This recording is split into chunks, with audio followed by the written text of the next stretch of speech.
Bonjour et bienvenue, mon nom est Fédeline, j'espère que vous allez bien. Alors vous savez, c'est le temps préféré de certains parce qu'on parle de Noël, donc c'est Positive Mass. Je vous avais promis de mettre une vidéo à tous les jours sur cette communauté et jusqu'à présent, c'est ce que je fais. Donc du 1er décembre jusqu'au 25 décembre, vous aurez droit à une vidéo. Aujourd'hui, le sujet est enceinte sans le savoir. Donc, certains pensent que c'est impossible de ne pas savoir qu'on est enceinte. Aujourd'hui, je vais élaborer quelques informations avec vous et essayer de vous faire comprendre plusieurs de ces petites choses. J'espère que c'est cette vidéo qui va te faire abonner à la communauté et si tu penses que ça pourrait intéresser à quelqu'un d'autre, partage. Alors, Féline, on va parler. Let's go! Les gens qui se posent la question, est-ce possible d'être enceinte sans le savoir? Je vais élaborer avec vous comment certaines choses qui arrivent dans votre vie, certains aspects, pourquoi en fin de compte on pourrait être enceinte sans le savoir. Beaucoup d'hommes ne le croient pas. Parce qu'ils se disent très souvent, mais non, tu es menstruée à tous les mois, à ce qui paraît, vous avez toujours des signes, lorsque tu es enceinte, tu es malade, donc non, c'est pas possible, tu sens le changement dans ton corps, tu vois ton ventre gonfler, tu te sens ballonner, tu prends des odeurs, et là, je vais vous dire, vous vous trompez. Ça arrive tellement d'être enceinte sans le savoir. Donc oui, il y a des gens que ça leur arrive et non, on ne peut pas les blâmer. Alors, ça s'appelle un déni de grossesse. Donc, c'est le fait qu'on est enceinte sans le savoir. Ce que ça veut dire, c'est qu'on désigne le fait d'être enceinte. Alors, qu'est-ce qui pourrait faire en sorte que tu ne penses pas que tu es enceinte? Si tu as une stérilité supposée. Donc, lorsque tu vas chez le médecin, disons, ça fait 3-4 ans que tu es marié avec ton mari, tu essayes d'avoir un bébé et tu n'y arrives pas. Et là, tu fais des examens, des multiples tests et ton médecin te dit tu es stérile ou ton mari l'est, soit toi, soit ton mari. Alors, tout ce qui se déclenche dans ta tête, dans ton mécanisme, c'est quoi? C'est je suis stérile, je ne pourrais pas tomber enceinte, je ne pourrais pas être enceinte, je ne pourrais pas avoir une grossesse. Alors, tu ne réfléchis même pas. Peut-être que tu auras des signes, mais tu vas te dire, ben non, le médecin, on y fait confiance. Donc, pourquoi il a un diplôme? C'est qu'on croit en lui. Donc, lorsque le médecin te dit que tu ne peux justement pas avoir d'enfant, tu vas y croire, tu vas dire, mais c'est vrai, alors tu vas justement croire que les signes que tu as, c'est peut-être de la fatigue, c'est peut-être le travail, c'est peut-être juste les problèmes familiaux, le problème de couple, ou tout simplement le fait que tu n'arrives pas à avoir un enfant, donc ça va te donner un problème. Un contexte familial difficile, alors abus sexuel ou psychologique, lorsque tu as peut-être été abusé psychologiquement ou sexuellement, pourrait te mettre dans la tête que, écoute, je ne suis pas enceinte. Disons que la personne, malheureusement, t'a agressé sexuellement. Tu ne vas sûrement pas penser que tu es enceinte parce que c'est une chose qui est tellement pas correcte et c'est une chose qui te donne l'impression d'avoir perdu tellement de dignité envers toi-même. Alors, cette question de peut-être que je suis enceinte avec tous les signes que tu as ou peut-être que justement tu n'as aucun signe va faire en sorte que tu ne vas pas penser à une chose pareille. Donc, des grossesses rapprochées. Ça fait exactement 4 mois que tu as accouché et oups, ça fait juste 2 semaines que tu te sens pas bien. Donc, tu as eu un rapport avec ton mari, donc ton conjoint.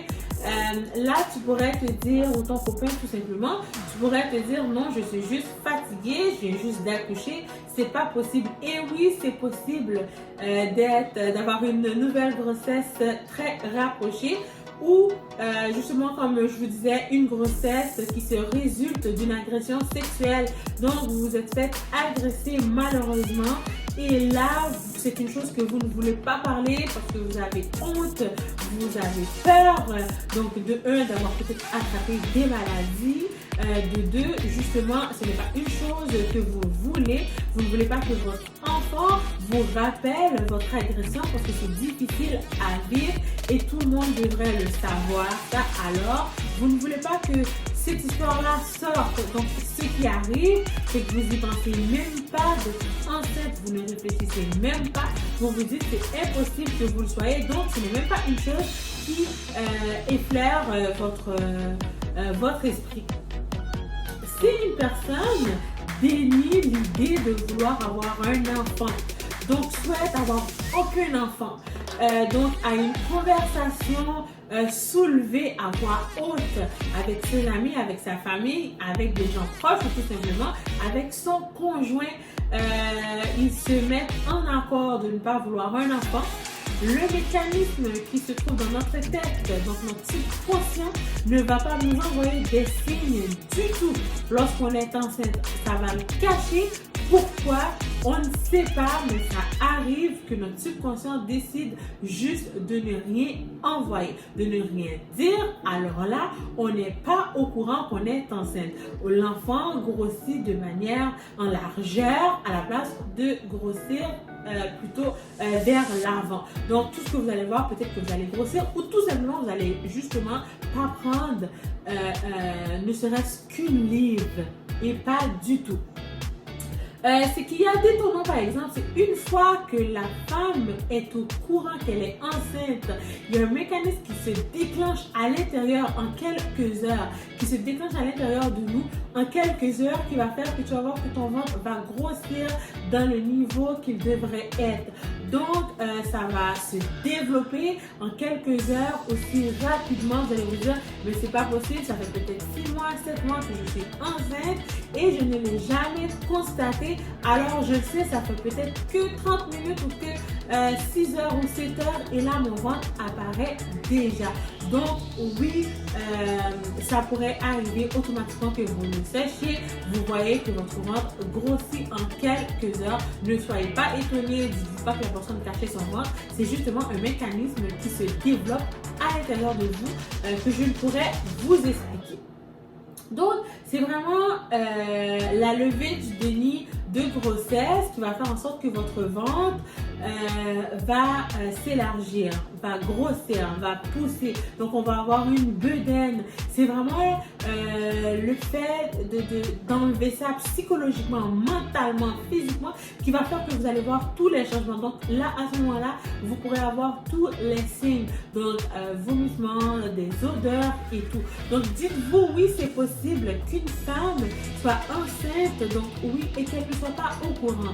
Elle pourrait être enceinte de 6 mois, 7 mois et qu'elle est toujours menstruée, qu'elle n'a aucune malaise, elle ressent aucune odeur et oui, elle pourrait être très avancée dans sa grossesse. Peut-être aussi, ça pourrait être risqué parce que vous savez, on a beaucoup de tests à faire lorsqu'on est enceinte et on a des résultats qu'on attend à propos de nos enfants, de qu'est-ce qui pourrait arriver. Et là, rendu là, si l'enfant pourrait être très malade, des fois, on nous donne le choix d'avorter ou tout simplement les parents peuvent décider de garder leur enfant parce que ça fait partie de leur union. Donc, l'union, c'est une chose qui est forte. Alors, j'espère que c'est cette vidéo qui va te faire t'abonner à la communauté. Merci pour tout le travail extraordinaire que vous faites. Vous savez qu'il y a un concours. Le concours est vous abonnez, vous envoyez 5 personnes de votre entourage, donc vos amis, famille, c'est sûr vous connaissez 5 personnes.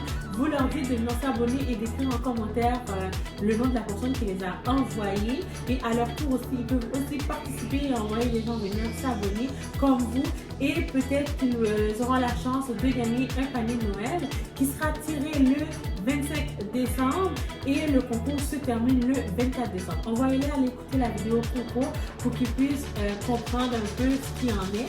Et vous savez que j'avais aussi promis qu'à tous les jours du mois de décembre, donc du 1er jusqu'au 25 décembre, j'allais vous mettre une vidéo et c'est ce que j'ai fait. La promesse a été retenue et a été faite jusqu'à présent et je souhaite la garder cette promesse-là. On est là pour partager tout ce qui est positif. On est là pour donner des conseils. On est là pour vous éclairer sur beaucoup de choses ou juste vous faire un petit rappel. J'espère que vous avez apprécié cette vidéo. Si oui, partagez-la et demandez à vos gens de venir agrandir la communauté avec nous. Nous sommes capables de s'agrandir un peu plus.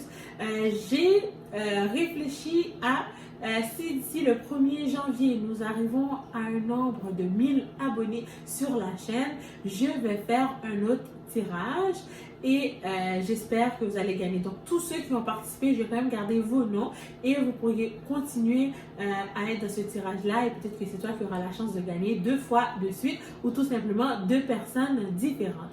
Alors, travaillons ensemble et faites à ce que cette chaîne-là augmente. Alors, Féline, on va parler demain. Bye!